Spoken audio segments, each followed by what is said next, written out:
Fala galera, começando aqui mais um Corintiano Pod.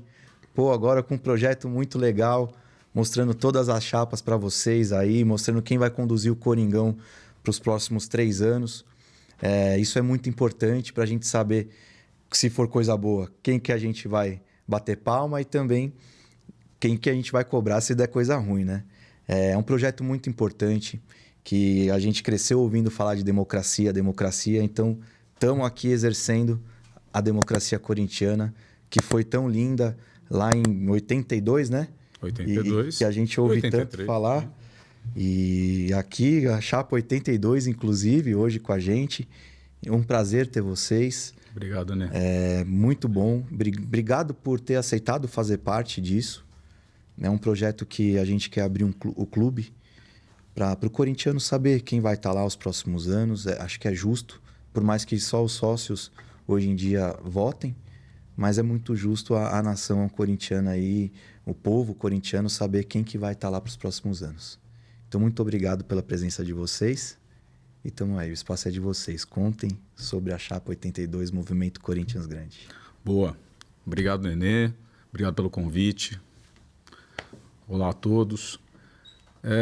Eu sou um dos fundadores do Movimento Corinthians Grande lá em 2017, né, junto com Felipe Isabella, junto com o Sérgio Alvarenga, junto com o Fernando Alba, Armando Mendonça, Henrique Rupp. Esse foi o primeiro grupo que se reuniu lá no escritório da Isabella. A gente começou a entender assim, por que a gente estava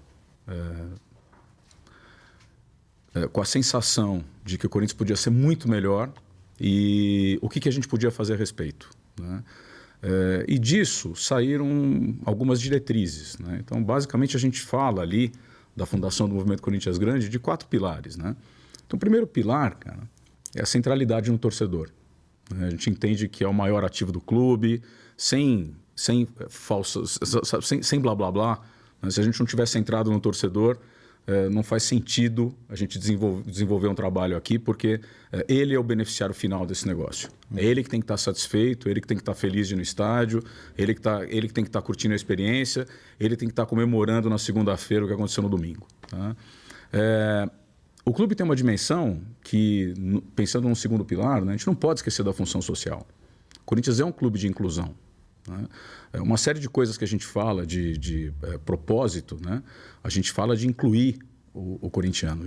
Assim, no mapeamento, na primeira campanha que o Isabella participou, a gente fez um mapeamento dos campos de várzea, num raio ali de 1,5 km, 2 quilômetros do CT, do Parque São Jorge e da Arena. Ele veio aqui e falou. Cara, era coisa muito de legal. Centenas, né? Então, quer dizer, se você tem esse espaço lá, se esse espaço é frequentado por pessoas do entorno, né? Assim, como que a gente não pode ter um projeto de inclusão desse torcedor no dia a dia do clube, no dia a dia da Arena, né? Quer dizer, como é que eu consigo tornar a Arena mais democrática? Acho que é um grande desafio que a gente tem pela frente. Outro grande pilar do movimento é a questão da gestão técnica, né? E a gente entende que, né, lógico, né? Aí vou puxar um pouquinho para a minha opinião pessoal. A gente passou aí por eras diferentes no futebol, né? O futebol ele começa amador, né? Ele começa a se profissionalizar, o técnico era amador, o técnico se profissionaliza e o dirigente continua amador, cara, né? Aqui, quando você olha outras ligas, você tem dirigentes profissionais, né? Quer dizer, será que é acidente uma Premier League está onde está e a gente não está? Né? Será que não tem alguma relação entre a forma ainda, vamos chamar assim, de provinciana, como a gente trata o dia a dia de um clube do tamanho do Corinthians, e não só do Corinthians, né? Estamos falando aqui do status quo do futebol brasileiro, né? A gente acredita muito numa gestão técnica, o quadro da Chapa ele é formado basicamente de pessoas que atuam no mercado, qualquer mercado, seja jurídico, seja financeiro. Você tem pessoas ali que têm construtoras, você tem gente ali que é dono de comércio, né? Mas pessoas que trazem e aportam experiências diferentes para a gente conseguir construir uma linha única, né? E quando a gente fala o quarto pilar para a gente colocar tudo isso de pé é a construção da reputação. E é muito chato falar a palavra transparência, porque, obviamente, aqui tem um viés de opinião, Claro. mas que a gente acha que ela foi uma palavra banalizada ao longo dos últimos anos, né? A gente não tem acesso aos contratos, e a gente vai falar um pouquinho aqui do trabalho que a 82 fez nesse último triênio, né? A gente fica sabendo de tudo pela mídia, né? Enquanto conselheiros não é regra, tá? A gente sempre recebe o balanço um dia antes pela imprensa, cara. A gente vai discutir o balanço na reunião, o balanço já está no jornal, né? Já está no site, já vazou, né? E assim, coisas que a gente busca a informação não está disponível e ela começa a chegar por caminhos diferentes e ela chega sem uma uniformidade e depois faz aquela bagunça na cabeça do torcedor. Você não sabe se é euro, se é dólar, se foi vendido ou não foi, qual era o percentual do clube não era. Ah, mas isso é total ou é do clube? Cara, ninguém sabe responder, a não ser que você tenha acesso aos documentos. Tá? Mas aí vocês como conselheiros, então, se subir lá no jurídico, no financeiro, pedir algum tipo de contrato, isso é negado? Quer responder agora ou a gente... Posso responder. Não é negado diretamente, né? Porém, tem sempre uma marcação para algumas semanas e depois uma remarcação. E aí chega os contratos não na totalidade, Tá. Chega o contrato padrão de transferência do atleta, não o contrato, não chega de modo uniforme e rápido. Perfeito. E sempre tem aquele, vem aqui ver o contrato. O contrato que a gente vai ver não é o contrato que a gente precisa ver. É como se fosse o que protocola o jogador lá na federação. É isso. É o que é, né? Já que a gente está falando com o torcedor, Não, é o que é. É isso aí. Então, só para retomar aqui, a gente estava falando do quarto pilar do movimento, que é a reconstrução da reputação. Passa pela transparência efetiva, passa por todas as questões, a gente falou um pouquinho de inclusão social, mas passa por toda a questão que a gente fala, que o meio corporativo hoje conhece como ESG, né? Que a gente está falando de meio ambiente, social e governança. Né? A gente sente muita falta da governança no clube e não tem assim, aqui ninguém pode ter dúvida, né? Um dos motivos para o Corinthians não ter crédito no mercado, motivos para a instituição ser desacreditada, tem tudo a ver com a forma provinciana com a qual a gente lida com os nossos processos. Tá? Acho que tem algumas iniciativas lá que merecem elogio. Assim, quem sou eu aqui para criticar KPMG e Falcone? Trabalhei com eles em alguns momentos na minha vida, em especial com as duas. Posso falar o nome que não existe mais, o Unibanco, né? o original, antes da fusão. E a gente sabe da competência, mas, cara, não tem jeito. Você vai lá, você contrata um prestador de serviço. Se ele tem um escopo limitado, ele vai te entregar o valor na limitação do escopo que você deu para ele. Ou seja, se ele não pode se meter no futebol, se ele só pode falar do custo do cloro da piscina, ele vai só falar do cloro da piscina. Não está no contrato dele falar do futebol. Então, assim, esse é o tipo de coisa que a gente acha que poderia ser muito melhor aproveitado. Falando um pouquinho da Chapa 82, e aí depois a gente dá uma mexida na dinâmica aí, ela foi candidata pela primeira vez na eleição do Isabela, no início de 2018. Tá? Ela foi eleita em 2018. Quando a gente veio para a segunda eleição, no final de 2020, ela teve uma renovação importante, mais da metade da chapa, incluindo os dois que falam a vocês hoje, está no primeiro mandato. Né? Pessoas que nunca tinham experimentado o conselho, que não conheciam como é que funcionava esse ambiente, como é que era a dinâmica. Acho que a gente tem hoje, em primeira gestão, a gente tem 13 conselheiros, né, dos 25. São 13. E agora a gente está promovendo mais uma renovação. A gente tem, para essa terceira candidatura da Chapa 82, são 7 conselheiros que nunca foram conselheiros e mais 3 que já foram em algum momento e ficaram um tempo sem ser e estão voltando. Legal. Então, quer dizer, mais uma renovação aí de aproximadamente 10 nomes novos que ou não estavam nas últimas gestões ou que estão estreando aqui. E aí, de novo, né? Vou pedir para o Paulo dar uma geral no que a chapa fez ao longo desse triênio, mas uma coisa que marcou de verdade essa atuação no triênio 21-23 foi a uniformidade. A gente tem aqui uma alegria enorme de dizer para vocês que uma das grandes promessas que a gente fez 3 anos atrás, ela tinha relação com a uniformidade da chapa e a forma como a gente ia se atentar ao que a gente tinha proposto lá atrás. A gente conseguiu votar em bloco em todos os temas que a gente fechou questão para votar em bloco. Tá? Então, acho que isso foi uma grande vitória e, por favor... Bom, então, seguindo aqui a linha do Rosala, a chapa 82 foi uma chapa que, além de ter votado em bloco, ela trabalhou bastante, né? Então, foi uma chapa ativa, proativa, né?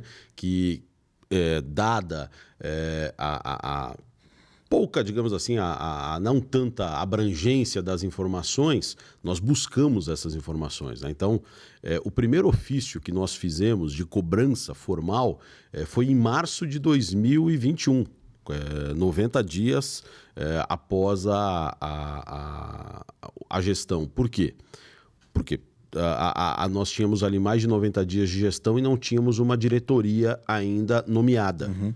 Tinha uma diretoria trabalhando, mas que não estava nomeada. Então, nós fizemos um ofício cobrando a nomeação dos diretores. Não dá para ficar um clube como o Corinthians durante 100 dias sem secretário-geral, durante 100 dias sem diretor de esportes terrestres, sem diretor, tinha só o diretor jurídico e o diretor de futebol. Não tinha mais nenhum outro diretor nomeado. E o diretor financeiro, né? Não tinha mais nenhum outro diretor nomeado. Então, fizemos a cobrança formal. Fizemos uma cobrança formal ainda no ano de 2021, referente ao inadimplemento de impostos e também de fundos de garantia, porque eram informações que chegavam na mídia, né? Ações trabalhistas de funcionários do clube, alegando que o clube não pagava FGTS, e descobrimos que era verídico, era verossímil a informação, ela era verdadeira. Fizemos ainda em 2020, já em 2022, um ofício com uma cobrança de diversos itens, desde administrativo, financeiro, futebol, principalmente na questão da contenção de gastos, né? E dessa necessidade de equalização, de austeridade, né? Lembrando que o discurso dessa atual gestão, quando ela foi eleita, não era de que a dívida era tão grande assim. Não era. Não, a dívida não é tão grande quanto parece, vocês que estão dizendo, e depois de um mês chegaram à conclusão que a dívida era alta mesmo, né? Então fizemos lá um ofício de cobrança. A primeira conta da atual diretoria, que foi em 2022, que foram as contas de 2021, a chapa 82, ela aprovou com ressalvas, tá?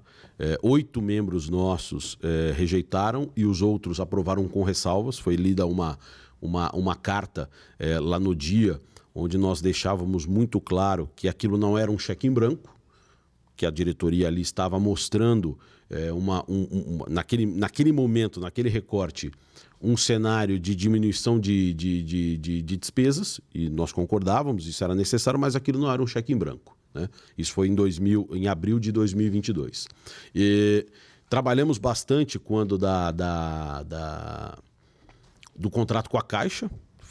Fomos a chapa que questionamos lá o porquê houve mudança e aí o Rosala pode explicar melhor até o porquê que houve mudança de índices e que não eram tão bons para o clube, tendo em vista, e sabemos o porquê. Os índices foram alterados, os índices de correção da dívida foram alterados, porque houve a necessidade de uma repactuação, porque o clube ficou em mora com o contrato da Caixa de 2018 até 2022. Ficou em mora, né? E na última reunião, a chapa 82 inteira, de forma uníssona, votou pela reprovação das contas por alguns motivos. O maior, não houve austeridade com as despesas no ano de 2022. E são dados. Nós temos aqui. Eu posso dar um pitaco, claro, porque eu sustentei essa defesa da reprovação das contas, né? Basicamente, a gente estava falando ali de um exercício que termina com um superávit de 10 milhões de reais. Sem juízo de valor se é muito ou se é pouco. Tá? Mas fato é, cara, que quando você vai destrinchar esse número, você tinha ali claramente uma receita esperada que estava no orçamento do clube, sob gestão do clube, que não aconteceu. Seja porque o marketing não vendeu propriedade, seja porque não entrou o dinheiro do atleta, seja porque... qualquer outra coisa. Tá? Ou receitas de patrocínio, basicamente. Né? E aí você tem isso compensado com uma performance esportiva acima do esperado. Né? Esse buraco de receita não entregue pelo clube que estava no orçamento é da ordem de 30 milhões no ano. Quando a gente olha a despesa, tá? A gente tinha um orçamento de despesa e a gente estourou esse orçamento no ano em 45 milhões. E por que a gente conseguiu entregar o resultado? Porque teve um refinanciamento dos impostos não pagos, que o Paulo estava falando aqui. Né? Esse refinanciamento, você tem lá uma dívida que está sendo atualizada com multa e juros. Quando você refinancia, você tem uma anistia, pelo menos temporária, dessa dívida por entrar no plano de refinanciamento, e aí você tem uma redução daquela dívida, né? E isso aí virou buraco. Isso cobriu o buraco de 45 milhões a mais que foi gasto. Então, quer dizer, quando a gente falou para o presidente, lá na plenária, dizendo assim, por que a gente reprova as suas contas? Porque o que estava sob sua gestão, você fez menos 75 milhões. Você teve 30 milhões a mais de receita, 45 milhões a mais de despesa. Né? Em paralelo, você compensou isso, porque você foi além do que você esperava na Copa do Brasil, que bom, né? Pena que a gente não foi campeão, e também no Campeonato Brasileiro. Mas e a questão com a Caixa, já que o Paulinho falou, né? Uma coisa que todo mundo fala assim, mas a dívida do Corinthians não parou de aumentar. Cara, porque as pessoas só olham o clube. Né? Se você olhar a Arena, quando essa gestão atual assume o clube, a dívida da Arena devia estar na casa de 530 milhões. Ela passa 2021 sem pagar nada. Tá? Esses 530 milhões, 550 milhões vão lá para casa dos 611 milhões. Base de janeiro de 22. Aí ela assina um acordo com a Caixa, onde ela tem um ano de carência. Ou seja, ela pedalou... Não é que ela pedalou. Primeiro ela não pagou. O segundo ano ela pedalou. E o terceiro ano dessa gestão só paga juros, ele não amortiza a dívida. Tá? A parcela que ele está pagando é simplesmente para manter a dívida onde está.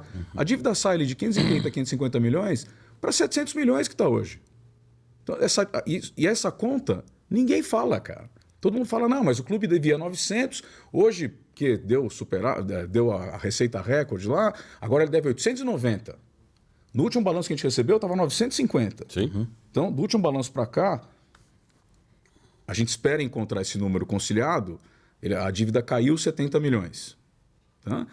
Pelo que está sendo noticiado, de novo. A gente não viu o contrato, não viu o balanço, não viu nada disso. Estão falando que a gente leu na mídia. Tá? E nas declarações do Wesley. Né? Sim. Quando você compara isso e você pega o total clube mais arena, ao longo dos 3 anos, essa dívida cresceu alguma coisa na casa de 150 milhões. Porque ela foi renegociada. Né? Então, renegociar... Mas, quando você tem ali um financiamento de um carro, por exemplo, não é normal que você... 60 meses para pagar. Não é normal que em algum tempo ali você vai estar pagando só a dívida e depois o bem de fato? Mais ou menos. Quando você tem essa é a minha praia, né? Trabalhei em banco, então manda um banco abraço. muitos anos. Né? Já vamos sair daqui, eu financiar um carro. Já, não, conta cara, aí. Sim, não, é isso aí. Você tem normalmente quando você financia um carro, né, se me permite o techniquez, o banco usa uma metodologia de cálculo conhecida como tabela price. Tá. Essa tabela price, para todas as parcelas, ela tem uma fatia de juro, uma fatia de amortização. O que não foi o caso agora da Arena. Não, a Arena foi só juro. Então, em momento nenhum, durante 2022, quer dizer, durante 2021 a gente não pagou. Tá? Ao renegociar em 2022, a gente teve um ano de carência.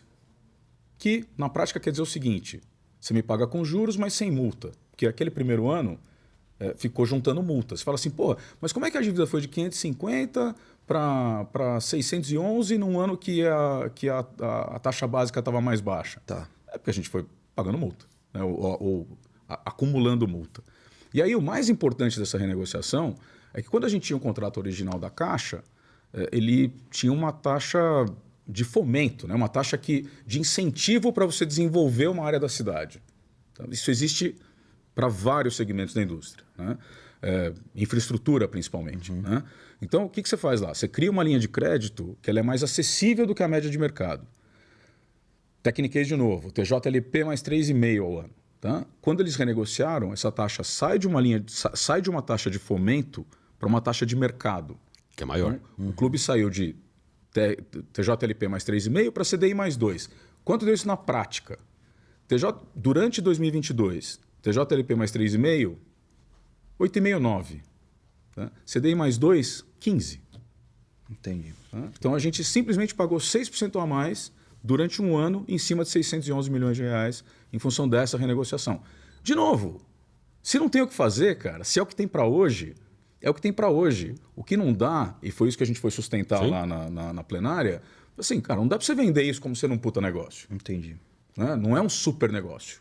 Isso é um negócio que a gente teve que fazer porque a gente ficou inadimplente. Esse é o tipo de questionamento que a gente fez lá.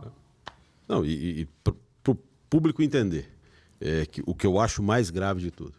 A Arena está com o Corinthians desde 2014. Portanto, a Arena está na 10ª temporada conosco. O Corinthians ainda não conseguiu amortizar nada da dívida. O Corinthians está há 10 anos pagando juros da Arena. E por que paga juros? Porque não paga direito. Não paga direito. Quando que, na verdade, uma promessa tinha sido feita lá, palavras jogadas ao vento de que a Arena seria paga em 12 anos, 11, 12. Exatamente. Ou que ia ser de graça, né? Um pedaço era pago pelo CID, outro pedaço era pago pelo naming rights. Sim. E o clube ia acabar não arcando com nada. Né? O Corinthians paga e continua devendo. Por quê? Porque paga mal e paga errado. E por que nós votamos pela reprovação das contas? Né? Bem objetivo. Peguemos 2021. Departamento de Futebol. Despesa com pessoal em 2021, 207 milhões. 2022, 273 milhões. Serviços de terceiro, 2021, 12 milhões. 2022, 65 milhões. Gerais e administrativas, 2021, 24 milhões. 2022, 35 milhões. Custos com aquisição de atletas. 21, nós só dispensamos atletas, né, realmente. Gastamos 870 mil. 2022, 42 milhões. Para vocês fazerem uma ideia, em 2022... O clube lá do Rio, que foi campeão da Copa do Brasil e da Libertadores, gastou 41 milhões. Ele gastou R$1 milhão a menos. E eu sei que é duro o que eu vou dizer, o corintiano não gosta de admitir, mas nos últimos 5 anos esse clube ganhou 2 Libertadores, 2 brasileiros, não sei quantos cariocas e Copa do Brasil. E nós ganhamos, chegamos numa final de Copa do Brasil. Sim. Nós gastamos mais do que eles para reforçarmos um elenco que é esse elenco que nós temos hoje, que infelizmente luta para não cair. Nesse valor, o que está considerado? Contratação, o que pagou para outro clube ou é luvas? O que está considerado? Tudo, porque o clube ele nos dá informação de forma sintética e não analítica. No dia da reunião, tiveram até alguns conselheiros que se incomodaram lá, porque eu levei o relatório do clube lá do Rio, lá pode falar? Claro, fica à vontade. Do Clube de Regatas Flamengo. Eu levei o relatório e falei, olha, lá no Flamengo, eu tenho aqui o relatório. Eles gastaram 41 milhões e eu tenho aqui especificado para quem foi, ó. Para o atleta tal, o empresário do atleta tal, atleta... Aqui eu tenho 42 milhões. Para quem? 42. 42. Eu preciso achar. E lá eu tenho um relatório dizendo para quem foi. Entendi. Tem lá a relação de quais os jogadores foram beneficiados e quais os agentes, né, e as empresas desses agentes foram beneficiadas. Né? O relatório analítico que a gente fala, né, que é o relatório com a explicação detalhada, com a conta aberta, né, como se fala. E aqui não, é um relatório fechado, 42 milhões. Para quem? Então, para todo mundo. Então, infelizmente, eu não posso concordar e admitir que foi uma gestão de austeridade financeira. Não foi. Nessa mesma reunião, eu fiz uma pergunta. Por que houve superávit em 2022? Porque o Corinthians antecipou as cotas do Campeonato Paulista de 2023. Está no relatório do Conselho Fiscal, está lá. O Corinthians antecipou 11 milhões de reais em novembro de 2022, referentes à cota do Campeonato Paulista, que deveria ser recebida em janeiro de 23. Ah, Paulo, mas são só 60 dias. Não, mas eu mudei o exercício. Eu tirei de um ano e trouxe para outro. Eu descobri. Contabilizou num ano. Eu cobri a cabeça, mas o pé ficou descoberto. Foi o que aconteceu. Então, foi positiva as contas de 22?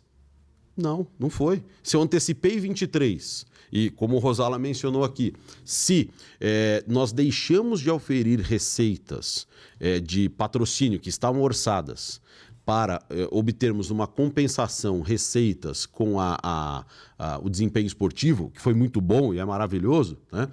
O desempenho esportivo é excepcional, é a melhor coisa do mundo para a gente, né? É o que a gente quer. Como corintiano, né? Mas veja, nós trocamos o certo pelo duvidoso. Se o Corinthians não chega na final da Copa do Brasil, se chegando na final da Copa do Brasil foi necessário antecipar a receita do Campeonato Paulista, se não chegasse à final da Copa do Brasil, o resultado seria pior. Então, infelizmente, as coisas não estão tão azuis quanto parecem. E aí, infelizmente. Mais um tempero, né? A gente falou aqui de duas coisas. A gente falou de receitas abaixo do esperado, a gente falou de despesas acima do que estava orçado. Tá? E tem mais uma terceira coisa, que essa é uma briga que a ressalva que a gente aprovou aquelas contas de 21 era em função disso. Tá? O que na prática está acontecendo? A pedalada do empréstimo da Arena é o que está financiando o clube. Tá? Então, como é que eu explico isso para vocês? Quando você olha o balanço do clube, você tem na linha de receita lá, bilheteria. A bilheteria está inteira lá. Sei lá, 100 milhões no ano de bilheteria. Quando você olha na despesa, a despesa com dia de jogo está lá. É coisa de 35 milhões, mais ou menos. 30 milhões. Então você tem ali, receita menos despesa, tem 70 milhões da Arena que estão no balanço do clube. Quando você olha nos juros que a gente paga, não está ali o juro que é pago para a Arena. Por que você não põe aqui? Porque é outro CNPJ. Então por que você põe a receita? Por que põe a receita? Né? Então, essa receita, quando ela entra no CNPJ da Arena e não do clube. Quando eu vou lá e compro o ingresso, ele cai no CNPJ da Arena, então, não do clube, é isso? Eu entendo que sim, até porque quando a gente tinha o Fundo Arena, que não tem mais, depois que o Corinthians o grande mérito da renegociação da Arena foi ela tinha um desenho complicado ali societário e agora o Corinthians é dono de tudo. Né? Tá. Então, lembra que quando a Arena, antes da renegociação da Arena, você tinha lá um Fundo Arena. Isso. Lembra que toda a receita da bilheteria ia para o Fundo Arena? Teoricamente, óbvio, né? O que sobrasse a gente podia pegar, mas nunca sobrava. Então a gente tinha que inteirar de vez em quando. Então a gente ficou um tempão. Não dava nem para pagar? Sem ter. Exatamente. Você ficou um tempão lá sem ter receita de... Tá. Então, assim, ok. É um ponto. Boa pergunta. Sabe por quê? Eventualmente pode acontecer o seguinte, fala assim, tá bom, então agora o CNPJ do clube está alugando a Arena, né? E como ele está alugando a Arena, a receita da Arena é a receita de aluguel, se encontrar no balanço você ganha uma Coca-Cola gelada, só que quando você olha o balanço do clube, né? De fato o que você está trazendo para o balanço do clube é mais do que 100% do resultado da Arena. Porque você está trazendo aquela margem bruta dela. Você não está trazendo os custos fixos para manter o ativo. E, obviamente, se fosse um ativo que a gente alugasse para mais gente, mas basicamente só a gente usa, eventualmente a CBF... De vez em quando tem algum evento ou outro, mas é... O Monster Truck, tem Mas até pro tamanho da arena é até pequeno os eventos que tem lá. Sim, sim. Concordo. Então, cara, na prática o que está acontecendo a gente passou aí 3 anos... pedalando uma dívida de 700 milhões de reais e fazendo esse custo financeiro subsidiar o número bonitinho que a gente mostrava no clube. Tá. Ou bonitinho, leia-se menos feio. Entendi. Isso é complicado. Confesso que eu sou um dos que defendia a gestão do Ilho. Por conta de tudo que é contado. Até uma pergunta para vocês. Se há tudo isso, então, de errado... É claro que isso é discutido dentro do conselho, você falou que vocês reprovaram as contas. Por que isso não vem tanto para a mídia? Porque o que se mostra muito é de que a gestão financeira, né? Claro que esportiva todo mundo sabe, mas que a financeira, pelo menos, foi se dado um jeito. Nós sabemos que não foi, né? E veja, no dia da votação, é muito simples, né? Foram 53 conselheiros que votaram contra as contas. E, salvo engano, 176 conselheiros que aprovaram. Tá. As contas foram aprovadas, né? Então, foram aprovadas. Parabéns para a diretoria que conseguiu aprovar. Parabéns para os conselheiros que foram corajosos em reprovar, né? Mas as contas foram aprovadas. Agora, as contas serem aprovadas não significa que efetivamente a gestão é uma gestão que está sanando as dívidas. Por quê? Como eu acabei de ler aqui e o Rosala deixou bem claro. As dívidas, elas não foram sanadas. Elas foram muita coisa. Tem coisa boa, sim. Quando você renegocia os impostos e tira do curto prazo e joga para o longo prazo, isso é bom. Isso é bom. Então, tiveram êxitos lá, muito bons, por sinal. Tá? Então, a repactuação dos impostos, a repactuação do INSS e tudo mais, que quando eles aderiram ao PERT, né? PERSE, que era o programa. Programa Emergencial de... Como é que é? Resgate do setor de entretenimento. PERSE. Então, isso aí virou uma grande renegociação de impostos. O Corinthians entrou nisso com 500 milhões de reais no final de 2022, que eram 500 milhões de reais de impostos não pagos. Tá. Que nós conseguimos renegociar para 15 anos. Isso é muito bom, porque você dá um fôlego da metade, né, da dívida para o que são dívidas que nós chamamos de dívidas de curto prazo. Então, isso foi uma bola dentro? Sim, foi. E merece a nossa deferência. Agora, isso não significa que é porque houve um parcelamento tributário que as dívidas efetivamente foram sanadas. Não, elas foram equalizadas e equilibradas. E isso é um ponto positivo. Todavia, nós verificamos, principalmente no futebol, um aumento de despesas. E ficou muito claro quando da contratação das empresas de auditoria, né, a Falcone e a KPMG, para mim foi muito claro, já na entrevista do diretor financeiro do Wesley, que reconheço, é uma excelente pessoa, imagino nada contra o Wesley, muito pelo contrário. O Wesley, todas as vezes que nós o acionamos, ele foi transparente e conversou conosco. Né? Então, mas no dia em que ele anunciou a auditoria, eu e o Rosala já conversamos, eu falei, pô, Rosala, será que? Por quê? Está muito claro. Ficou muito claro na entrevista. A auditoria não faria nada no futebol. Peraí.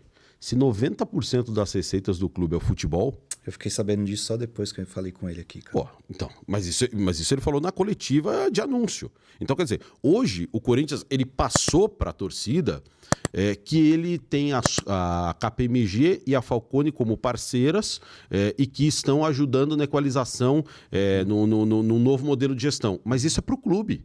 Isso é para 10% da nossa receita. 90% da nossa receita, com todo o respeito, ficou na mão da diretoria de futebol. Eu acho que quem me falou isso foi o Fabrício. Pois é. Quem me falou isso depois foi o Fabrício. Ou seja, eu tenho uma auditoria para 10%, 12%, 15% das receitas. Para 85%, 90% não.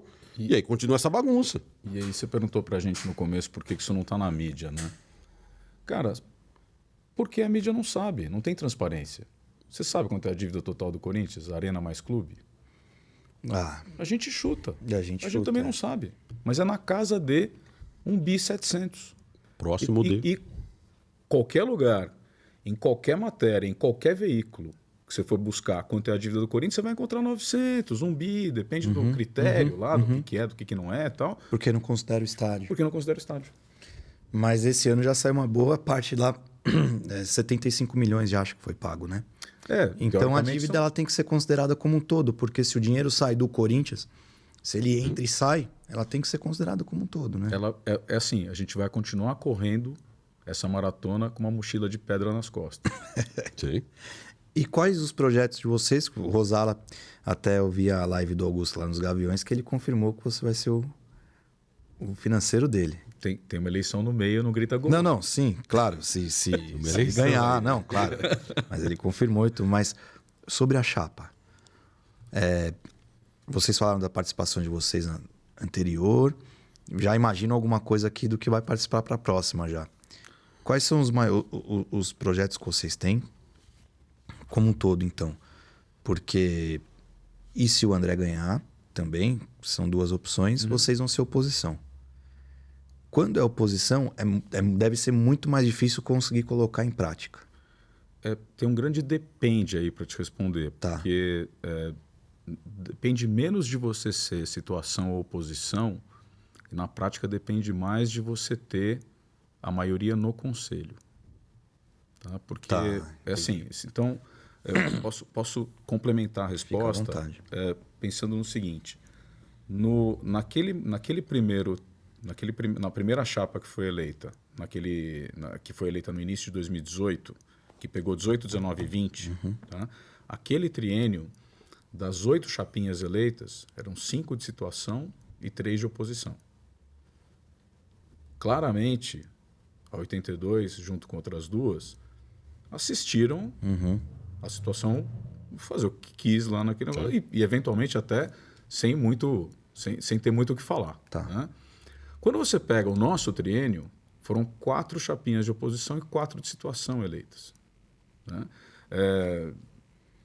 Foi um equilíbrio muito maior, mas a gente descobriu rapidamente que a situação consegue se organizar em bloco de forma muito mais fácil que a oposição, porque na situação você tem uma corrente única, ao passo que, quer dizer, parece que agora não tão única assim, mas era única até a última gestão. Né?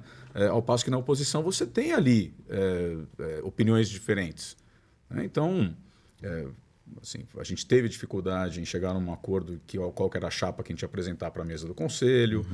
Não é uma coisa tão simples assim de você deveria funcionar como funciona eu não gosto da comparação, mas é a Câmara dos Deputados, que você tem um líder de bancada, que os líderes se reúnem, assim, bom, então aí o líder articula e depois você endereça para o grupo. Mas na prática não é assim que funciona. Então. E aí era muito comum os que ficavam desgostosos com o caminho, falavam assim, tá bom, então eu estou independente, eu vou votar de outro jeito e vida que segue.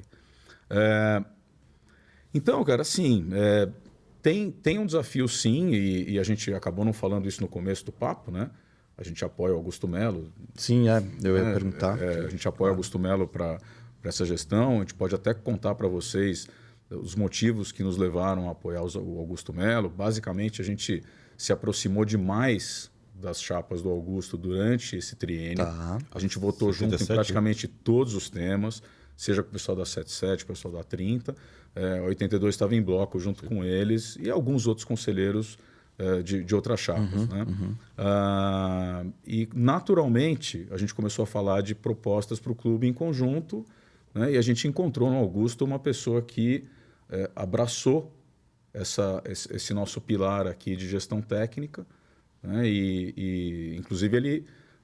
acho que eu posso comentar aqui tranquilamente, né? Ele me convidou para fazer parte da diretoria dele, se eleito, até antes da gente fechar o apoio para ele. Né? Ainda falei para ele assim, pô, cara, beleza, só que Legal. vai que a chapa apoia o outro lado, e aí, né? Como é que eu faço para aceitar? Então, deixa isso por aqui, deixa no oxigênio, espera amadurecer. Tal. Então, assim, mas tudo como tinha que ser, né? Com transparência. Claro. Fala baixo. Mas assim, só para terminar. E aí, só para não perder o fio, porque eu estava te falando da questão do que a gente vai fazer. Né? Cara, a primeira coisa e é difícil explicar, que é o escopo do conselho. O que o conselho pode entregar não é um negócio tão amplo. Sim. Ele é limitado. Ele depende da pauta que está lá. Sim. Não é? A gente pode propor pauta? Pode. Teve reunião que a gente propôs, que a gente chamou a reunião porque a gente pegou 50 assinaturas de conselheiro. Conseguimos agora a reunião em setembro, que foi a reunião referente ao fiel torcedor. Foi anunciado em maio que em 15 dias o sistema estaria migrado e o sistema conseguiu ser migrado em outubro. Então teve um delay de 5 meses. Nesse intervalo teve uma reunião do conselho. Essa reunião ela foi convocada mediante assinatura de membros da Chapa 82, Chapa 77 e Chapa 30 e alguns outros conselheiros vitalícios. Né? Nós conseguimos a convocação desta reunião. Foi uma reunião de pressão para o negócio funcionar. Né? Desculpa. Não, e assim, eu acho que, mas tem uma coisa que a gente pode e deve participar, que é, por exemplo, uma discussão de modernização do estatuto. Né? Tem coisa para mexer lá? Tem. Não no último semestre do mandato. Tem coisa para mexer lá no começo do mandato, para você já se comprometer com aquilo. Né? fiscalizar os atos da gestão, estamos falando aqui disso faz Sim. 40 Isso, minutos. Né? Sempre tem uma comissão e a gente participa de algumas comissões. Infelizmente, as comissões não são tão efetivas quanto a gente gostaria. Né? Os grupos de trabalho acabam se dissipando. Ali é um negócio que dá para melhorar. Tá? Porque se a gente tem abertura para fazer parte de uma comissão, a gente deveria pelo menos poder apresentar o resultado do trabalho na plenária. Mas fato é que das 4 comissões que eu vi serem montadas lá, nenhuma apresentou relatório. Entendi. Né? Mas assim, e rapidamente, pensando em outros blocos de proposta que a gente falou, que a gente está trazendo para esse momento, tem toda a parte da experiência do torcedor. Como é que eu posso fazer da ida ao estádio uma experiência melhor? Né? Que mais? Uma plataforma de negócios que possa integrar o clube com o mercado. Né? O jogo não começa quando o time entrou no campo. Né? A tua jornada para o estádio começa quando você saiu de casa. Né? O que eu posso integrar de outros serviços num programa de relacionamento com o torcedor que melhore esse fluxo para ele? Né? Então a gente fala assim de ter, quando você fala de conhecer o teu torcedor, né? Você vai ter ali, para quem está mais antenado no mercado de tecnologia, ouve a nova frase aí que o dado é o novo petróleo. Né? Assim, o dado que você tem do teu torcedor é o que ativa a marca do teu patrocinador. É o que faz o teu patrocinador ter mais interesse pela tua base, porque você vai aproveitar melhor aquilo. E aí tem todo um conjunto que a gente convida o pessoal para visitar a rede social. Tem todo um conjunto de detalhe das propostas, do que a gente está falando em cada caixinha. Tá? E, basicamente, quando a gente fala na parte que eu comentei com você de resgate da reputação, a gente está falando de um jurídico e governança que funcione de fato. Tá? A gente não vê a governança do clube tendo se desenvolvido de forma que você consiga ter uma linha onde você fala assim, cara, até aqui você pode ir, daqui para cá você não pode. Né? E isso sempre tem que partir de cima. Porque governança e compliance começa com quem tem a caneta. Certo. Né? E aí, falando do meu pedaço especificamente, né, se o Augusto for eleito, assim, a grande prioridade é entender o tamanho da dívida real, entender o que não está ali e entender, com base numa austeridade, entender como é que a gente vai buscar esse novo equilíbrio entre performance esportiva e amortização da dívida, redução dessa dívida. Tá? Porque não dá para abrir mão de performance esportiva. É difícil, né? De premiação absolutamente relevante lá. Agora, também não dá... Fora isso, enche mais estádio, tudo. Né? Sim. Exato. Sim. E não dá para ter a terceira folha de pagamento do país com o clube brigando em 15º. Então, quer dizer, começa que a gente gasta. A marca desvaloriza, o seu patrocínio cai... É uma série de coisas que... A cota de TV não é mais a mesma.